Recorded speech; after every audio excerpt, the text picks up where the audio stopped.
Hi guys, Dorothy here. I'm a professional astrologer. You can find me on the web at nhastrologer.com. Today I'm going to fill you in on the week of October 29th. We have the moon in Cancer today. We have Mercury in Scorpio, conjunct Jupiter in Scorpio. This is a lot of fixed water.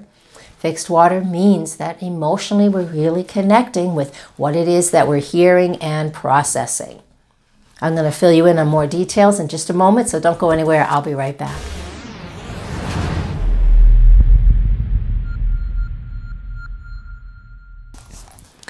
All right, welcome back. Thank you for joining me here today. Please, if you have questions, comments, write them below wherever you're finding this, because I do respond to all of those comments.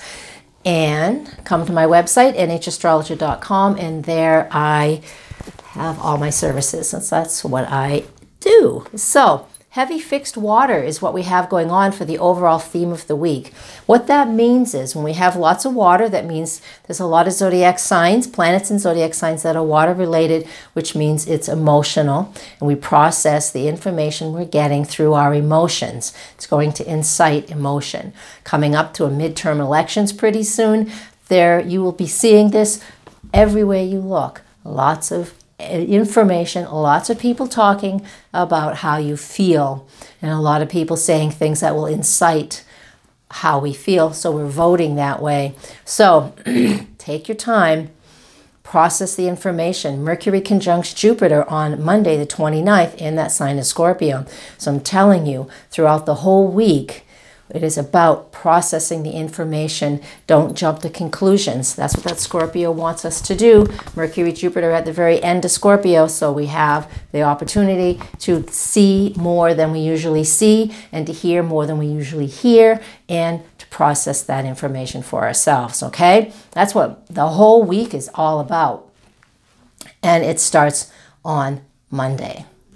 All right, let's move on to Tuesday. So we have on the 30th the moon in the sign of Cancer still, so we're feeling like we need to be cared for and nurtured, right? We have that moon in Cancer, wants us to feel like we've got a blanket on around us and we're feeling comforted. So if you're being stirred up with all the Scorpio stuff I talked about for Monday the 29th, then that moon in Cancer is really can inspire a lot of us to feel like we need to care for and nurture, especially ourselves. This is what we really need to do when that moon's in Cancer.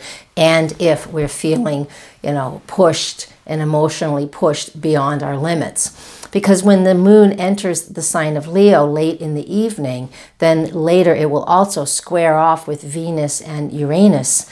What this produces is a fixed T-square. So if we haven't been emotionally taking care of ourselves for the last few days, when the moon does move into the sign and make these aspects, we could feel like we're pushed beyond our limits and we have to act out. So if that's how you want to do it, then that's perfectly fine. But if you choose not to blow your top or to be pushed to your limit, then work with the energies of this. Because again, I always talk about these things way ahead of time. You guys get these videos 4 days ahead before you eat.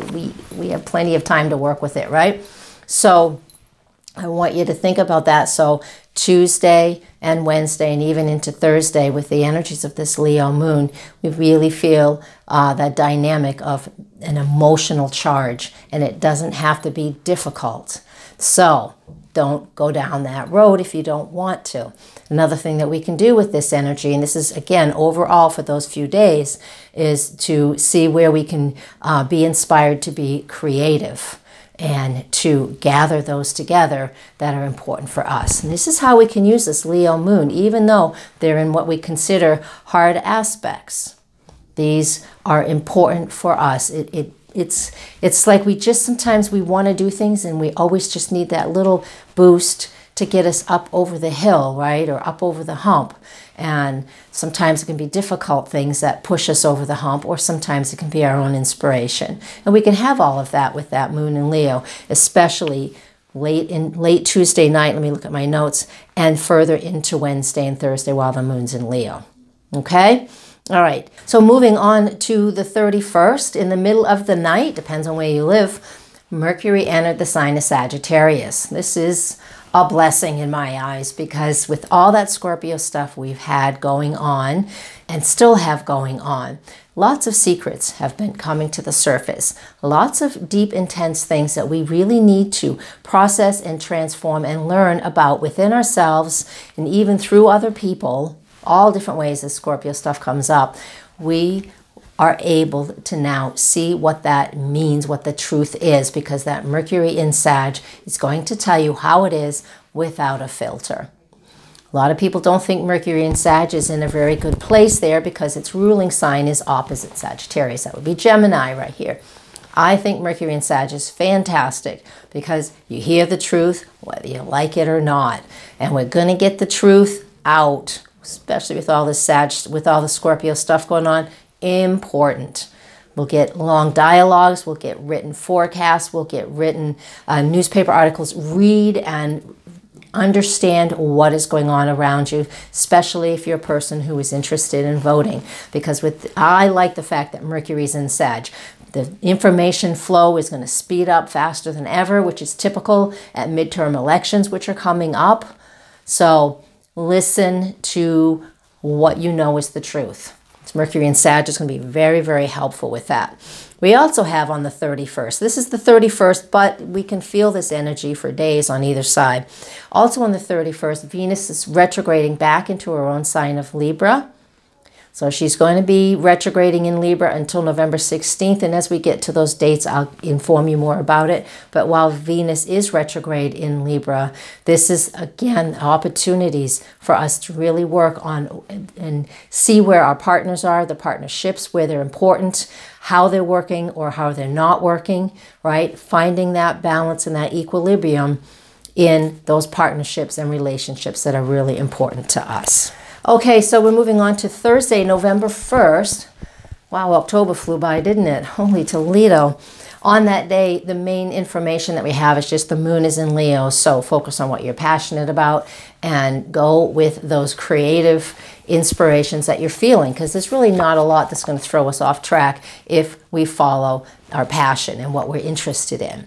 And moving on to Friday, November 2nd, the moon enters the sign of Virgo. So she's moving pretty quickly. So she's going to be in Virgo just for a little over 2 days, Friday and Saturday. So when the moon is in the sign of Virgo, what we have for Friday and Saturday is focusing in on that daily routine of what's important for us, our health and wellness, and what the daily routine is like. Workers, co-workers, things like that always come to our attention during the time that that moon is in the sign of Virgo. She's going to be making aspects to Uranus and because that's a Taurus, that's our earth sign, and Saturn in Capricorn, that's an earth sign. So on Friday, we actually have a big grand trine in earth, which is super grounding. Because if you listen to the rest of the video, you know at this point, what it really means is we need some grounding energy, because there's just been a lot of water in the air lately, a lot of water running through all of us, which is the emotions. So once the moon gets into an earth sign, connects with the other earthy planets, this will really help us out. So this really grounds the whole weekend in the way that I can see it. All right, so make sure you take advantage of that Friday, November 2nd, and Saturday, November 3rd.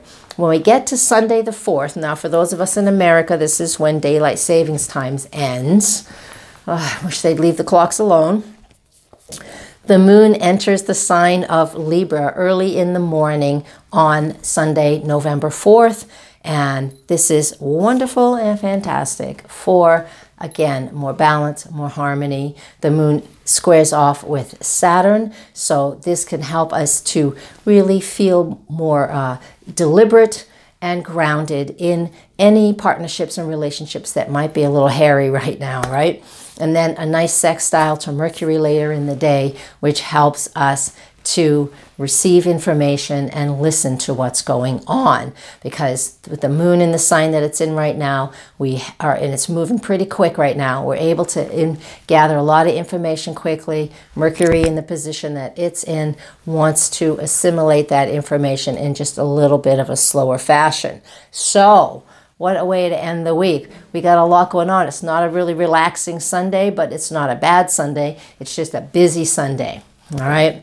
Okay, I'm going to leave you guys with that. Come to my website, nhastrologer.com. Please share, click, like, and you know the routine. And I'll see you again soon. Blessings. Namaste.